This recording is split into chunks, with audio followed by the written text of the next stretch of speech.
Stanley Cleaning Company has an exciting new service they are offering, and I can't wait to tell you about it. Laundry. Yes, they will come to your house, and for $15 a load, they will pick it up, take it, wash it, dry it, fold it, and bring it back to you. This is something I have dreamed about since I became an adult and started doing laundry on my own. Hit them up and get your place cleaned and your laundry done by my friends over at Stanley Cleaning Company. You can find them on Facebook or give her a call or a text at 765-860-3606. I'm Kayla Keith, and this is Missing Midwest, a true crime podcast about those that have gone missing. Today's story comes from right here in the heart of Indiana, a story of a 28-year-old mom who vanishes only weeks before her wedding. Someone knows something.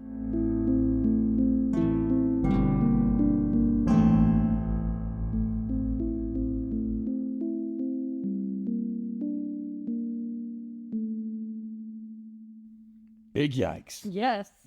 How are you? I'm doing great. How are you? Oh, just still rolling around. As the people are listening to this podcast, you are castless. You've broken free. I am. I do not have a cast anymore. I have a walking boot, but I'm not allowed to walk. To which I said, up, though. It's a level up. Stupid. It's a level up. I should be able to walk. And the doctor said, no. So I said, okay, you went to school to be a doctor, therefore I will listen to you. I don't know how much longer I'm going to be able to listen, though, because I am so sick of it. Your patience level is... I have none. Not impressive. I have no patience. Never have. Other than that, what do you got going on? Let's see. School's going. Football's going. If you're listening to this on Saturday, we've got third grade football that I'm in the thick of, It's a lot of fun. The boys are loving football this year. Tomorrow is the first NFL Sunday, and I'm extra hyped about that, if I'm being real. Oh. Don't give me that. Don't give me that. Nap. I was gonna say, this affects you none. This is my nothing. There's naps hit different. A football nap is pretty great. When I'm like, get hyped about it because it's coming your way for the next, 18 to 20 weeks, maybe more. But yeah, I'm pretty hyped about that. We recently made an announcement on our personal Facebook pages. Yeah, you guys might.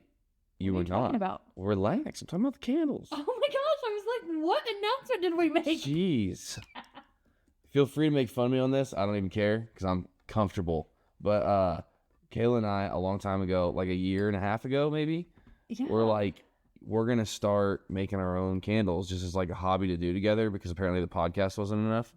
And no, I like podcasting with you, but when we do the podcast, like if we're researching together, we're researching death and dying and murder. And then when we record, we're talking about death and dying and murder. And we love doing it. By the time it's over, yeah. We love doing it, but it's not like bonding. I mean, it is, but it's bonding over death and dying and murder. Yeah. And so I wanted a new hobby. It was kind of like one of those things where it's like, what could we make together? And it was like... We thought about ballroom dancing, but I was going to break my leg. We did not think thought about... We went through a lot of hobbies. Fishing, dancing. No. Line dancing. You're lying. The candle thing, I've always had like... I've been a fan of candles. I like when my house smells good. And...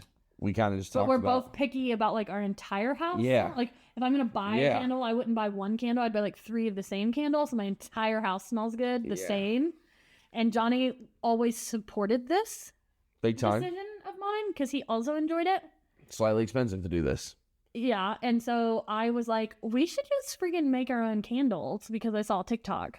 And Johnny was like, we could do that. And I was like, that might be fun. And so we made me and my insomnia self spent like several nights of just researching candle making, and then it was like, I think we could be like super good at this. Because we found out that it actually was the perfect hobby for us because it is actually a lot of math. A lot. It's a lot of math. And I don't do math. So Johnny figures out how much you have to like convert like the weight of the oils and the weight of the wax and the proportions and ratio. I'm just throwing out math words right now. Oh, those are good ones. Good? Okay. Yeah, you did good. And so there's just a lot of math crap going on with it. And I was like, you do the math and I will make them look pretty and take pretty pictures of them and make sure they smell good. And then bam, we came up with our own candles and we've been making them for a year and it's so much fun. What's funny is like, we were like, in the spring, we were like, okay, like during spring break, we're going to make a whole bunch of candles and we'll sell them at like farmers markets. I actually told my students last year that we were doing this. But then baby Ray came right before spring break, 6 weeks early. So we didn't make any candles on spring break. I went like 3 months without making a candle. And then I broke my leg the first time. Yeah. So we didn't do the farmer's market. And then summer break came and I started making them again just kind of for us to use in the house. And I broke my leg a second time. Yeah. And now here we are. And then like Our family is probably sick because we would make up new recipes and make them try them. Like, yeah, take us home. Tell me what you think. But we finally nailed a recipe, you guys. I honestly contribute the new release to like the fact that fall was coming. We were like, we need to make some fall candles. That was the only reason. And once we started that, it was like, oh yeah, we're back. Well, I was like, I'm about to start buying fall candles if we don't get back into making them. And so Johnny, we dove back in and now we're just making all the candles. And it's been great. It's fun. Johnny found a recipe. I guess you call it a recipe, I guess, sure. Of like a mixture of like this amount of oil and this amount of wax, and then even the size of the wick that you use. There's just like so much into it that I never knew, but it has to do with the amount of square footage that the scent will cover. And y'all, we found it. Our living room and our kitchen and our hallway area, like if you come in, there's going to be one candle burning and you will smell it through the whole freaking house. It smells so good. And being able to pick my own scent, I'll be like, let's just make one that smells like this. And full disclosure, it's 2 candles, and because our living room is so big. Oh, well, our living room is huge. But like so most houses would be fine with one. Yeah. And so we started a new business. It's candles. That's just kind of Thank you for listening to our candle talk. Yeah. If you want to buy a candle from us, I think we now owe Missing Midwest an ad for our candle making process. No. Well, okay. So I posted on my personal Facebook page about it, and someone said, "Are you gonna make a Missing Midwest candle?" And now I'm like, I need a Missing Midwest candle. I don't know what it would be. What would it smell like? Yeah, We're taking votes now. Cast your vote of a scent for Missing Midwest. It'd be like corn. Hey, I don't even know. But we could. I'm going to make one and name it. Oh, and that's fun too, coming up with the names. Yeah. Because we'll like mix all these oils and then come up with a fun name. It's just fun. It's good. It's bonding. I encourage any couple to pick a hobby that you can share together. My mom and dad fish together. My mom doesn't fish, but she likes to read and tan. And so she goes and tans in the boat. And my dad fishes. And they can do that together. Everybody should have a hobby you can share. And listen, ladies, now. I'll say this. Like, candle making, not the most manly hobby ever. I bet you there's some, like, stuff that your husband would be willing to be a hobby on that might not sound like the most manly thing. Because maybe you guys just like some of the same stuff. I like candles. It's not weird. Yeah, Johnny likes candles. I'm comfortable with it. We had our friends over for dinner, and we all made candles together. And they thought it was awesome. Fun. It was. We made all the kids blind scent test and pick a favorite, and there was a unanimous decision. Yeah. Some bitterness there, but it's all good. Yep. But that's it. That's what we've been up to. Yep. No more broken bones, just candle making. Teaching, football, fall candles. Fall candle making, because we are in the burr months. Friggin' time to shine. Welcome to the burrs. September, October, November, December, my favorite time of the year. As soon as I'm done with the fall candles, I'm moving on to the Christmas. I told my students today, I said, listen, we're in the burrs. This is a big time. Like, this Sunday is the first NFL kickoff. That's basically like Christmas. Then in October, you have Halloween. November, you have Thanksgiving. And then December, you have Christmas. Like, these are the 4 months of the year, the burrs. Oh, I have an announcement. Oh. My cat had kittens. I'm so excited. If you just want to slowly drive by our house, I will launch one of these kittens to your car. From the front porch. We're keeping them all. We have too many cats. We do have so It's unbelievable how many cats we have. We finally got it to where we have no indoor cats anymore. The last indoor cat passed away. R.I.P. R.I.P. to Cheddar. He was my favorite cat. He was my best friend, and he died a couple weeks ago. But so then we were like, okay, no cats inside. Somehow the one cat that was pregnant that lived outside came inside and had her kitten. We don't know how. We don't know where. We don't know where. We don't know where. Well, we found her in one of the drawers. Well, the boys' dresser drawer with 4 kittens. Yeah. I don't know how she got in the house. And she didn't have the kittens in there because there would be like evidence of that. It didn't look like she appeared to have the kittens in there. I don't know. Yeah, I don't know it's a mystery. The Lord wants me to have kittens in the house. It's a mystery right now in the Keith household. So, other than that, we're just vibing over here. It's like 9 minutes in. We should probably get to the story. Sorry. We can just put a little disclaimer. Skip to 10 minutes if you don't want to hear us talk about our lives. Yeah. We'll have to do that one for this. All right, go ahead. Okay. Moving on. I'm going to Richmond, Indiana today. All right, back in the Midwest. Back in the Midwest, population 35K, $6 generals. It is like right on the border, like the Ohio-Indiana border. It's pretty close to the Ohio. 28-year-old Niqui McCown. She was engaged to a man named Bobby Webster. Okay. They actually dated back in high school. But Bobby moved away, and they ended up, going their separate ways. He moved, I think they said, to like California, far away. Bobby's bye-bye. And so they started their own lives. Niqui actually met somebody else and had a baby with somebody else. But in 1998, Bobby moved back and they reconnected and their love for each other rekindled. And they started dating again and eventually they got engaged. And so on Sunday, July 22nd, 2001 is when this story begins, okay? This is just 3 weeks before the wedding. Okay. Niqui and Bobby's wedding. They were set to be married on August 18th, 2001. And so very normal day, very average day. They went to church. And then Niqui dropped her 9-year-old daughter off at her parents' house because she had some errands to run and just like general wedding prep. Lots to be happening. Sure. 3 weeks before wedding. There's lots to do. Just ask your sister. Let's say we'll be 4 weeks away. Like, literally 4 weeks away like from her wedding. 4 weeks away from Jenny's wedding. Yep. I think she's probably doing all of the things. Shout out little sis. She's probably listening. Her and Brett. Don't go to the laundromat though, because that is where Niqui went when she was met with some unsavory individuals. So she's out doing some laundry or out doing her errands for the wedding, and she goes to the local laundromat to do her laundry. While she was doing this, Bobby is also out. He actually had some errands to do himself. He met his cousin and he went to the local tux shop to get their tuxes lined up for the wedding and make sure everything was in order. And then they planned to meet up together later that night. Like I said, 3 weeks before the wedding, lots to do. However, Niqui shows up at her mom's house that day after leaving the laundromat, and she was like super upset. And she's like, I was at the laundromat and there were these 2 guys there and they would not leave me alone. And it had her like really shooken up. Like she said they were like hitting on her, harassing her, and just like to the point where she was gonna wait until her laundry was done, but she left and came back to her mom's house because she was that uncomfortable. And so her mom was like, just don't go back. Like, it's fine. Also, like, why aren't you just doing your laundry here? Like, laundromats are dangerous. Don't do that. But Niqui's like, no, like, I still have a couple more things to do. I'm just going to wait until my laundry's dry, run in, get my laundry and leave. Like, it's all I have to do is get it. I won't fold it there. I just have to put it in a laundry basket and go. So she leaves again and she's going to go get her laundry and go do a few other things, finish her errands, and then come back and get her 9-year-old daughter. Okay. And so she says this is what she was going to do. However, she never came back. After a few hours, Bobby came home and he noticed that her purse was at home, and her ID, but she was not there. But he knew that she was going to be taking the laundry to the laundromat. And so he just assumed that she was probably still out getting the laundry. And so he didn't really think anything of it.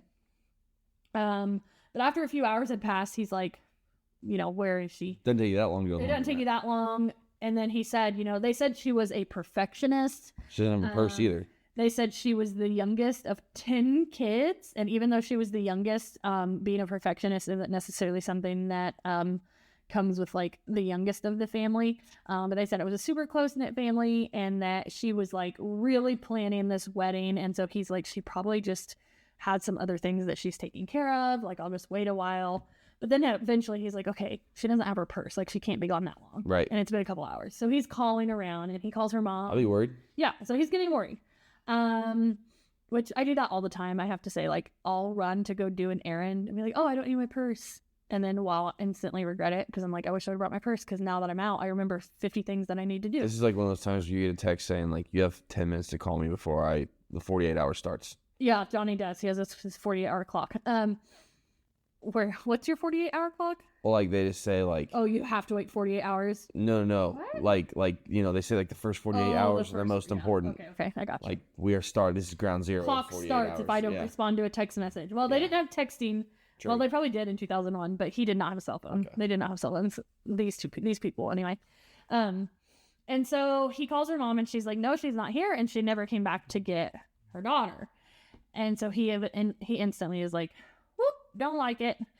So he decides that he's gonna go look around, and so he drives to the laundromat, doesn't see her, drives to some other friends' houses, just some other places he can think of where she might be, and he cannot find her.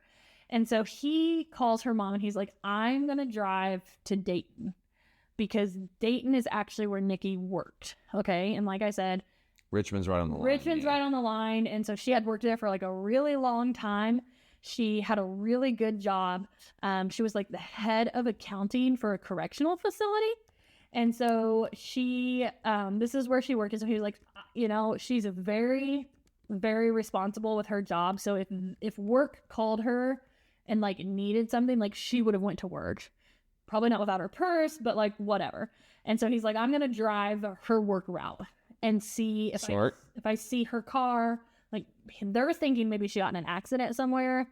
And so he drives all the way to Dayton, same route that she normally takes to work, but he does not see her. He does not see her car. I just looked it up, and it's 50 minutes from Richmond to Dayton. Yeah, people drive 50 minutes to work all the time. So it's not that like all on I-70. It sounds like it's a different state. That's crazy. It's really not that far. And so that's exactly, that's her family's looking. That's what he does. When he doesn't find her at work though, and work is like, no, we haven't seen her. They file a missing persons report the very next morning. Did you know the Jefferson House of Flowers has been a local Kokomo florist for almost 100 years? Our trained designers make beautiful arrangements for literally any occasion. You can send flowers for any reason. Birthdays, anniversaries, get well, congratulations. The list goes on. We make flowers for funerals, weddings, proposals, and even proms. Let's be honest. Receiving flowers, whether you're at home or at your work, it makes you feel special. You get butterflies and you feel loved, and that's what sending flowers is all about, the feeling it creates. Call us at 765-452-8269 and let us create something special and send it out for you.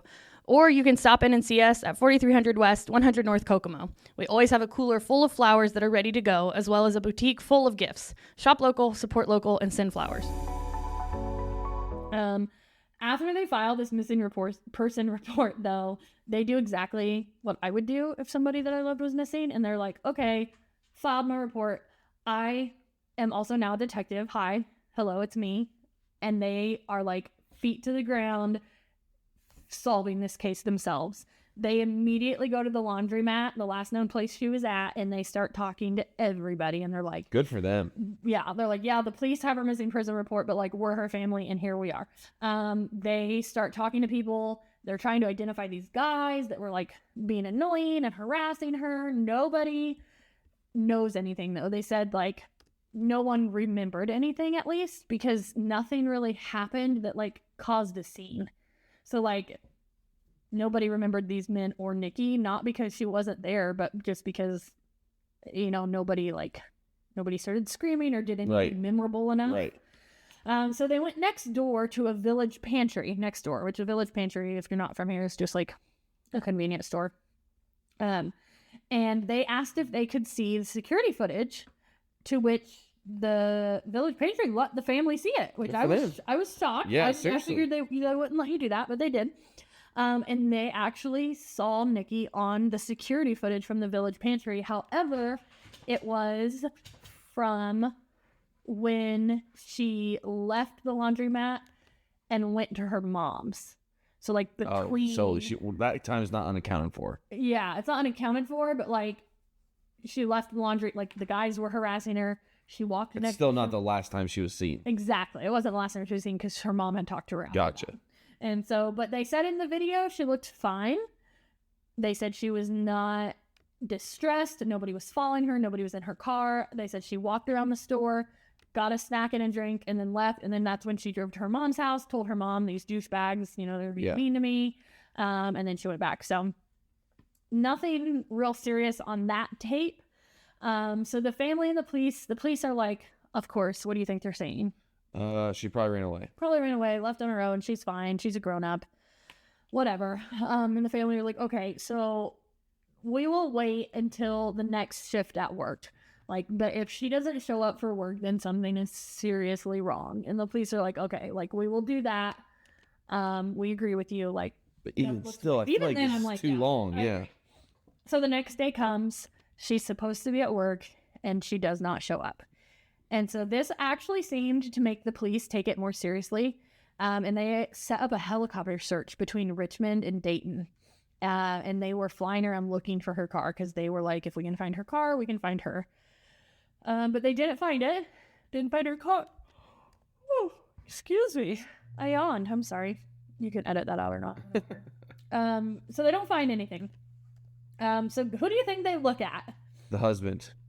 Soon to be husband. Yeah. Bobby. Yeah. Bobby the fiance. Shameless plug for the shirt that we sell that says the husband didn't. The husband probably did it. The husband does not look good, y'all. Listen to what Bobby. I say all the time. You don't know how you're gonna react to tragedy until it happens, but I can guarantee, Johnny, that if I go missing, this is not what you do. Okay. One day after Niqui went missing. Oh no.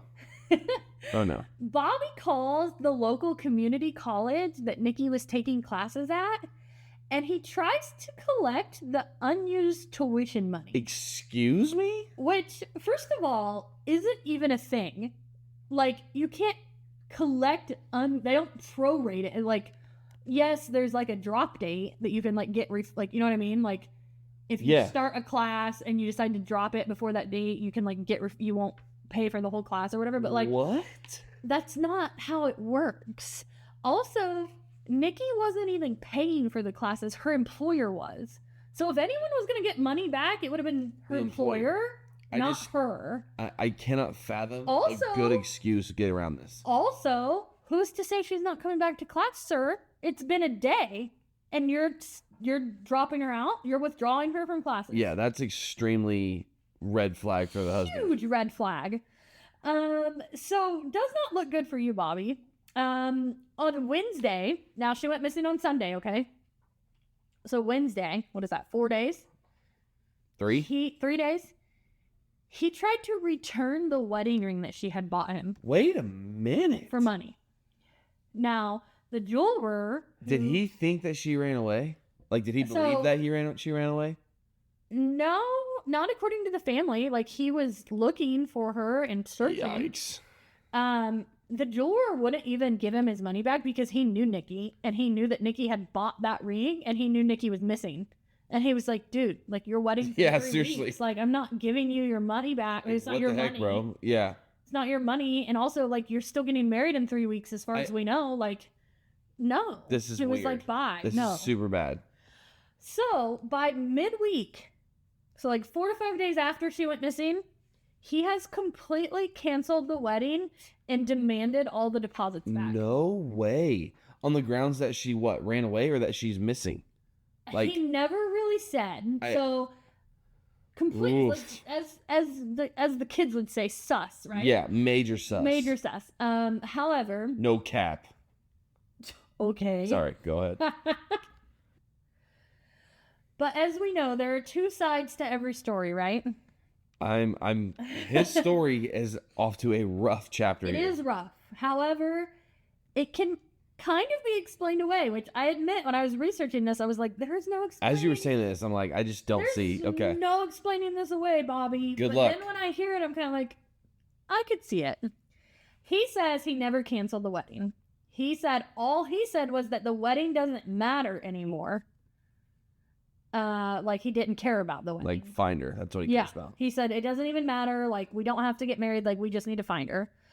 He also said that he only called the school to make sure that she didn't owe them money. Like he didn't want her to default on it, which that's still sketch because like who's even thinking especially about that? The day after. Yeah, that's what I'm saying. Thinking about I that? wouldn't think about that. And then he said the reason he tried to sell the ring was because he didn't have a cell phone and he was like desperately trying to find her and he was like coordinating searches and making flyers and he needed money? wanted to buy a cell phone so the police could have a direct line to him, and that like if anybody knew anything or any tips, like a number to put on the flyers that went directly to him. So like, I don't love it. That's a stretch to me. So they asked him to take a polygraph test, and he agrees. Dang it. Not going to go well. They asked him if he knew where she was, and he said no, and the test showed that it was a huge lie.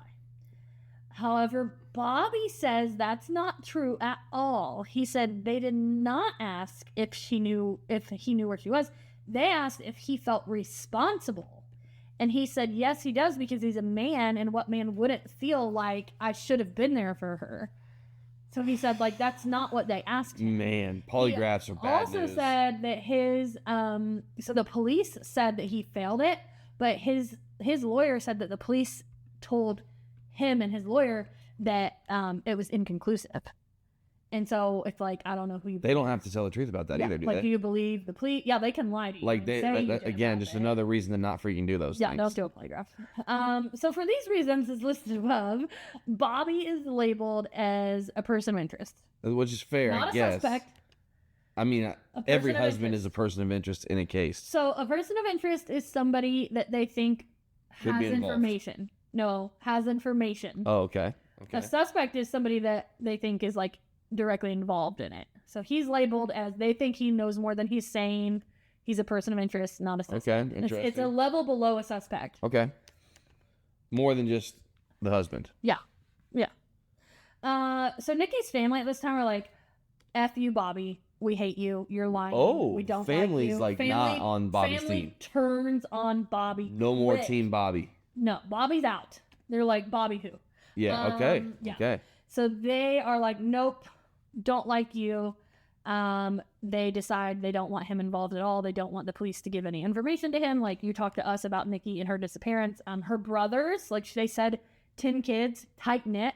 Her brothers are like investigating this case. They're like ready to whoop Bobby. They get themselves arrested more than once. Okay, for, like, then. trespassing and Brothers. stuff, which I'm like, go for it. Listen, that's your sister, dog. You trespass wherever you want. Like, My they're sister gonna- better not go missing. they're gonna- Brett. Fiance. We will trespass all day to find Jenny. Big time, Brett. And you know it to be true. That's true. Can't wait to be in your wedding, bro. Happy wedding! So Nikki's brothers are out there, wrecking havoc on the town. But the case goes cold for like 3.5 months because nobody, not the police nor the brothers, find anything. And Bobby just kind of like fades into the back, like that meme where he just like fades into the bush. Yeah. Bobby's just out. November 3rd, 2001. That's your birthday. It is my birthday. Turn 8 years It says old in that my day. notes, your birthday. Or no, 10 years old that day. Your birthday. Yep. Her car is found in Dayton, Ohio. Okay. Okay. It is like 40 miles. Which is where he drove that day. Yeah, it is where he drove that day. It's like 40 miles from her house at an apartment complex that she used to live at. Ooh, okay. Okay. Sketch. In the back seat is her basket of folded laundry. They take the car back to Indiana and they test it and they find like nothing. So since they found the car in Ohio, though, they were able to kind of shift their focus and start looking more in Ohio. Like this whole time, they're like, we think she was abducted from the laundromat, but maybe she was taken to Ohio, or she must have been taken to Ohio. That is because a that's where her puzzle car piece is. right there. Yeah. And so they start looking into people that she knows over in Ohio, and that's how they come into this man named Tommy Swint. He lived a quarter of a mile from where the car was found, and he worked with Nikki at the correction facility, okay? Apparently, so this gets a little fuzzy, apparently she friend-zoned him. He liked her, but she said he was more of a friend to her, a friend or a brother. But then there were some other reports that I read that she at one point did have like some romantic involvement with him. How long ago is this though? Like how long? It was a while ago. It was like Okay. back when Bobby was living over there and she had her Okay. other life. Like she had been dating, whatever. Okay. Tommy was violent. Not good. Nikki's sister told a reporter that she actually had went to visit Nikki one time And as she was walking down the hallway to her apartment, like as she came to Niqui's door, she heard her sister screaming. Not good. And so she ran inside the apartment, and she said Niqui was like sitting in a chair, and she was like had her arms and her legs like pulled up to her chest, and she had like one foot on Tommy's chest, like she was like kicking him away from her. And as soon as she saw her sister, she started screaming for help and said that Tommy was trying to rape her. Whoa. And Tommy was like, no, I'm not, blah, blah, blah, and he left. So, well, they never reported it, but Niqui's sister said, like, she just not good vibes whatsoever. Well, she said she just knew, like, had I not shown up when I did, like, something bad was going to happen to her that day. Oof. Like, he was definitely, like, angry and violent. So Tommy would not talk to the police, which was a red flag. And then a psychic reached out to the family. Oh, come on. And law enforcement, and said that Niqui had died the same day she went missing and that her body was in a trench close by. Police actually took this seriously.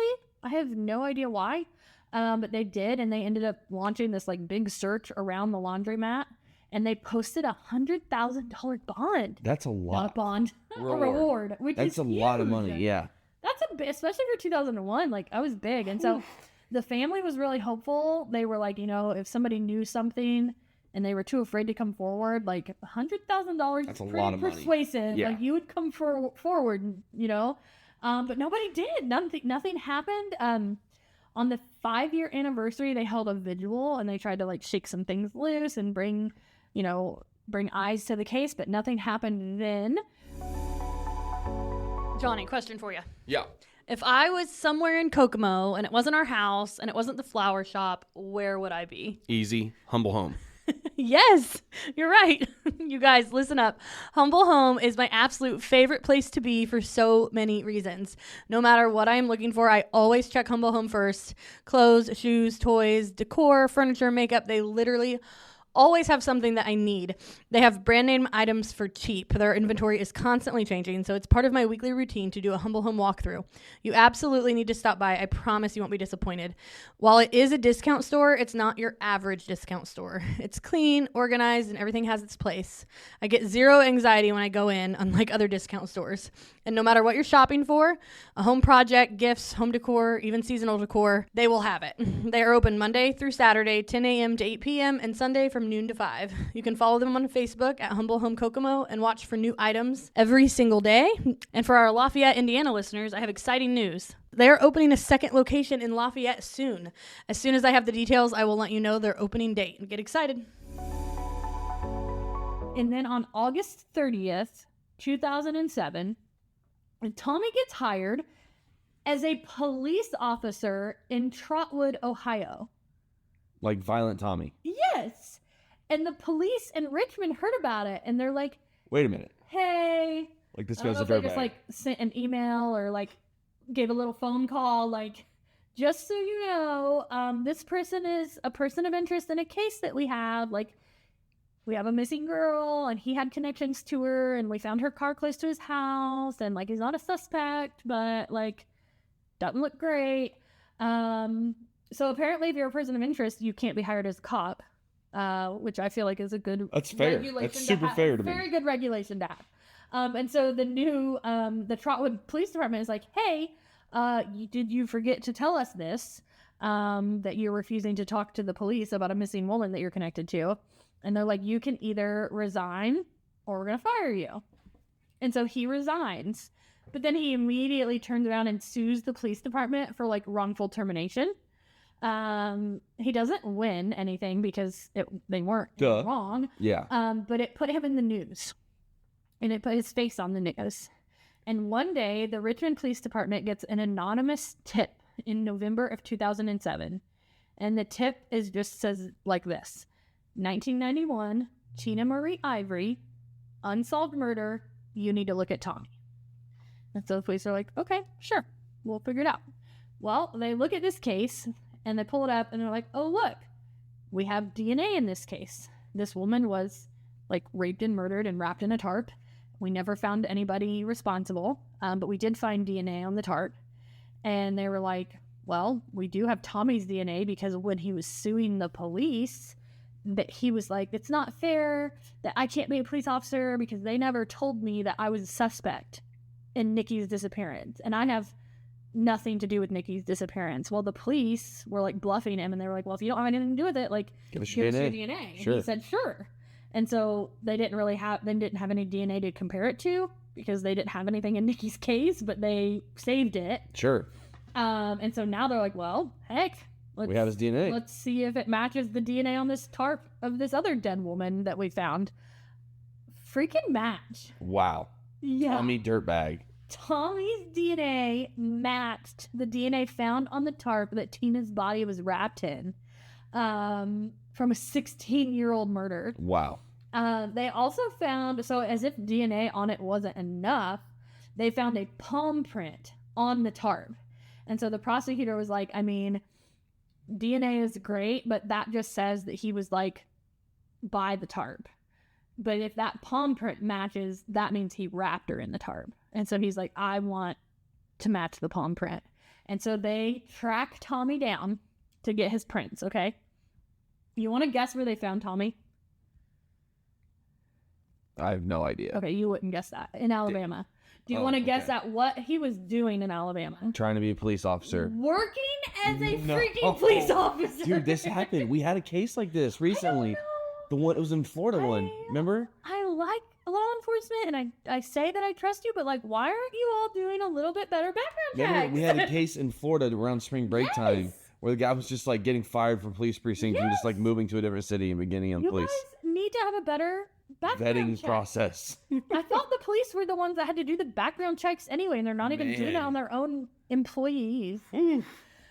So they get his palm print, and it matches. So now they got his DNA and his palm on a tarp wrapped around the body. And so on February 3rd, 2010, a grand jury indicted him for Tina's murder. And the very same day, they go to arrest him at his house. But as soon as the police knock on his front door, they heard a gunshot. And freaking Tommy committed suicide in his living room man. with police on his front doorstep. So whatever, if anything, that he knew about Nikki's disappearance, he took it to his grave that day. They did not get a chance to question him further, and they never found anything else linking him to Nikki's case. But, I mean...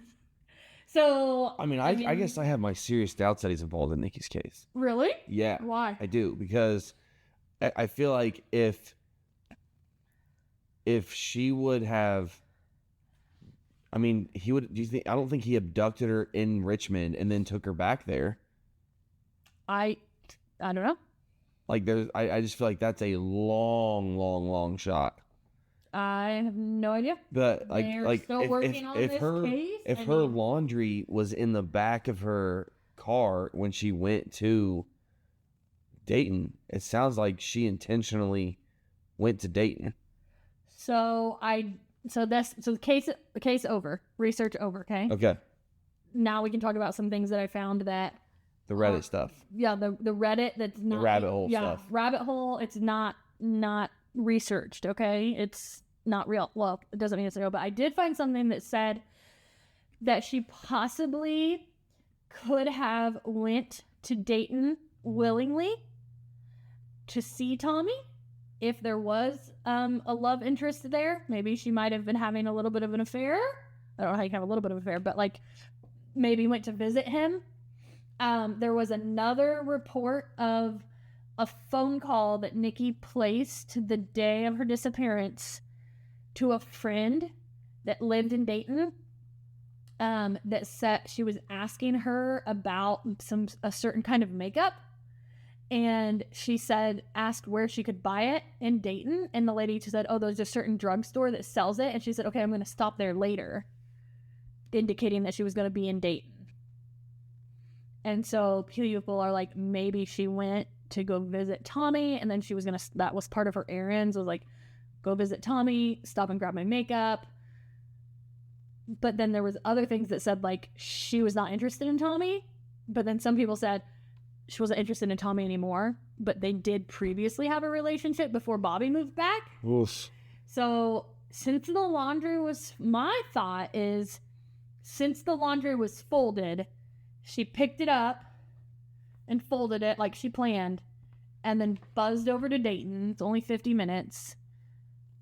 Whether she was having an affair and went to see Tommy willingly, or maybe she had broken things off with Tommy and he was really pissed about it. And she went to just like have a conversation of like closure with him and he got mad at her. That's how I could put her in Dayton. That's how I see her in Dayton. Yeah. But like phone records, I feel like would have indicated something to that effect of like. What do you mean? I mean, like, I don't know if they, I mean, and there's, like I said, like there's, that it sounds like a scheduled thing. It's not like, oh, I'm going to drop by. I don't know. I hate it. Her body's never been found. Yeah, that's the only other thing is, so Tina Ivory, her body was like immediately found after her murder. And also she was like really down on her luck. I think I read that she was homeless. She was a prostitute. Niqui had a really good family, a really good job, her own place, like two totally different types of people here. Yeah. So it's just weird that he would be connected to the both women that went, like, to the woman he killed and to Niqui, and who didn't do it, but also like, and then I also found somebody else that was like, well, maybe Tina was his first victim. It was 16 years later. Like, maybe he just got better at hiding bodies.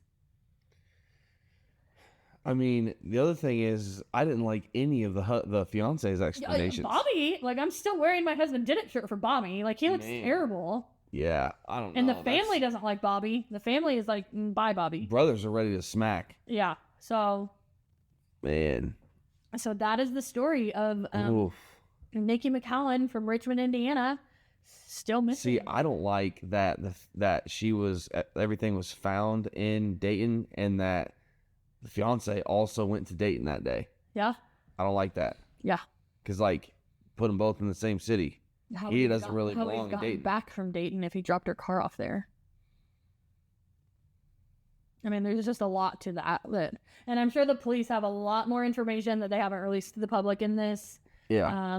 Which is fine. That's how they do what they do. But it's just, from what we have, a very strange case. Yeah. That is wild. Someone knows something. And I mean, it's not that old. Like, someone knows something today. No. Someone still knows something. Oh, yeah. Somebody out there right now at this very moment knows what happened to Niqui McCown. Wow. Oof. Whether it be Bobby or Tommy or someone that knew Tommy. I think that we'll probably see this one solved someday. I hope so. Yeah. Someone knows something. This podcast is a So.Will.I.Studos production. So will I. Bo Digital is the secret ingredient you need for success in marketing your small business. From logos and flyers to social media and videos, Bo Digital can create the marketing you need to set yourself apart. Oh, and they build websites too. Not only do they help my small business, but did you know that they help many others around Kokomo too, including Solidarity Community Credit Union, the Lindy Owsley and Chanel Cahill Real Estate Team, Hope Behavioral Services, and even the Kokomo Symphony. Let Bo build a custom plan for you today. Learn more at bowdigital.com. That's BOWE digital.com.